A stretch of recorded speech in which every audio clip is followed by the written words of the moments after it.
শুধুমাত্র ছাত্রদের দাবি যদি বাস্তবায়ন করে, তাহলে আজকে প্রকৃত অর্থে গণ অভ্যুত্থানের যে আকাঙ্ক্ষা, গণ অভ্যুত্থানের যে অঙ্গীকার, তা কোনোদিন বাস্তবায়িত হবে না। বন্ধুরা, আপনারা দেখছেন এই সরকার আসার পরপরই মন্ত্রণালয়ের ত্রিপক্ষীয় বৈঠক হয়েছে, শ্রম সচিবের সাথে বৈঠক হয়েছে, শ্রম উপদেষ্টা, তারপরেও এবং আপনারা দেখেছেন সেখানে 18 দফা চুক্তি স্বাক্ষরিত হয়েছে।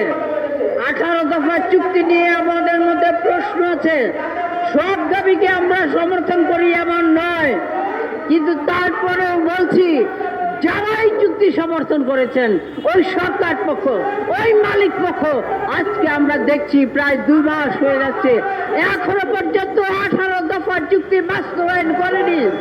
ওই যারা এই চুক্তি ভঙ্গন করেছে ওই বিজেপির আমরা বিচার চাই। বন্ধুরা, আর একটি কথা বলতে চাই, এই পর্যন্ত আপনারা দেখেছেন 30শে সেপ্টেম্বর ম্যাঙ্গো জুস কারখানায় শ্রমিকদের উপর গুলি বর্ষণ করা হয়েছে। এতে কাউসার নামক আমাদের একজন শ্রমিক ভাই সাথে সাথে সেখানে নিহত হয়েছেন।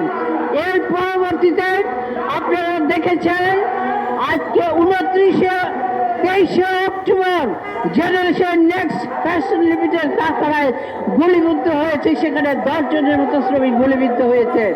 এবং 27শে আগস্ট তারিখে ওই গুলিবিদ্ধ চিকিৎসাধীন আজকে আমাদের বোন, শ্রমিক বোন চম্পা খাতুন নিহত হয়েছেন, মারা গেছেন তিনি 27শে অক্টোবর।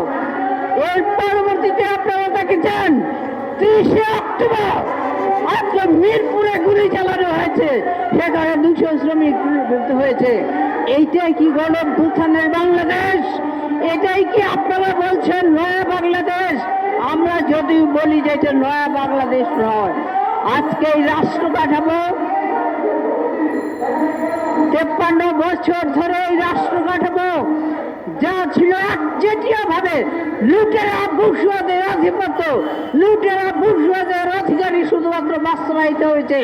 লুটপাট করে, দুর্নীতি করে, ব্যাংক খেলাপি করে, ঋণ খেলাপি করে, অর্থ পাচার করে তারা হাজার হাজার কোটি টাকার মালিক হয়েছেন। আর আমাদের শ্রমিকরা তারা 3 মাস 4 মাস যাবৎ তারা বেতন পায় না, বেতনের দাবি করলে তাদের উপর গুলিবর্ষণ করা হয়। এই কেবল গণ অভ্যুত্থানের বাংলাদেশ। এই কারণে আমরা বলছি, এই সরকারের যা হাবভাব দেখছি তাতে পরিষ্কার করে বোঝা যায় অতীতের সরকার, ওই স্বৈরাচারী হাসিনা, ফ্যাসিবাদী হাসিনার সরকারও শ্রমিকদের যখন মজুরি বৃদ্ধির আন্দোলন করে তখন আপনারা জানেন অক্টোবর নভেম্বরের মধ্যে 4 জন শ্রমিককে হত্যা করেছে। বন্ধুরা, আর আজকে এই সরকার আসার সাথে সাথে গুলি বর্ষণ করে 3 জন শ্রমিককে হত্যা করা হয়েছে এবং অনেক শ্রমিক প্রায় 20 জন মতো শ্রমিক গুলিবিদ্ধ হয়েছে। বন্ধুরা, আর একটি কথা বলে শেষ করতে চাই, কথা বলার পরিবেশ নাই এখানে, সেটা হলো আজকের এই সভা থেকে আমি 2টো দাবি পরিষ্কারভাবে উত্থাপন করছি। এক হচ্ছে, ত্রিপক্ষীয় চুক্তিতে বলা ছিল 10 অক্টোবরের মধ্যে সমস্ত কারখানা শ্রমিকদের সমস্ত বকেয়া বেতন পরিশোধ করা হবে।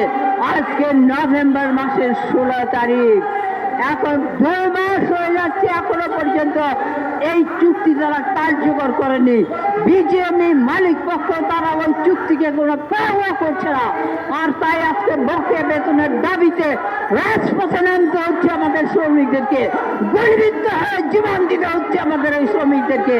তাই আজকের সমাবেশের একটা প্রধান দাবি হচ্ছে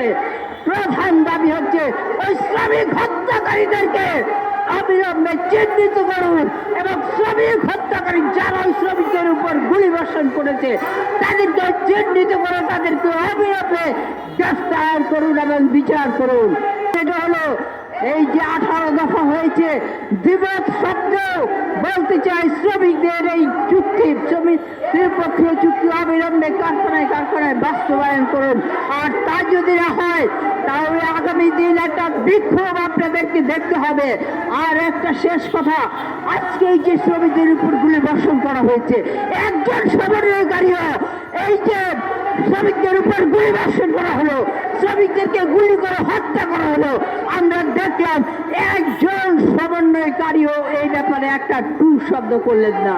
তাহলে এই সমন্বয়কারীরা তাদের পক্ষে সমন্বয়কারী, আজকের সমন্বয়কারীরা কোন আদর্শের সমন্বয়কারী এটা কিন্তু পরিষ্কারভাবে আমরা বুঝে যাই। আমরা বুঝে যাই আমাদের কৃষকের পক্ষে তারা কথা বলে না। তারা শ্রমিকরা আজকে জীবন দিচ্ছে বকেয়া বেতনের দাবিতে, আমাদের সমন্বয়কারীরা একটা কথাও তাদের বিরুদ্ধে বলে না। আজকে একজন মালিককেও এই জন্য গ্রেফতার করা হয়নি, অথচ শ্রমিকের নামে আবার উল্টো মামলা করা হয়েছে। এই ঘটনাগুলো অবিলম্বে আমরা বিচার চাই। হত্যাকারীদেরকে, শ্রমিক হত্যাকারীদেরকে অবিলম্বে গ্রেফতার, বিচার চাই। তাদের সকল বকেয়া মজুরি অবিলম্বে পরিশোধ করতে হবে। এসব দাবি জানিয়ে আমি আমার বক্তব্য শেষ করছি। সবাই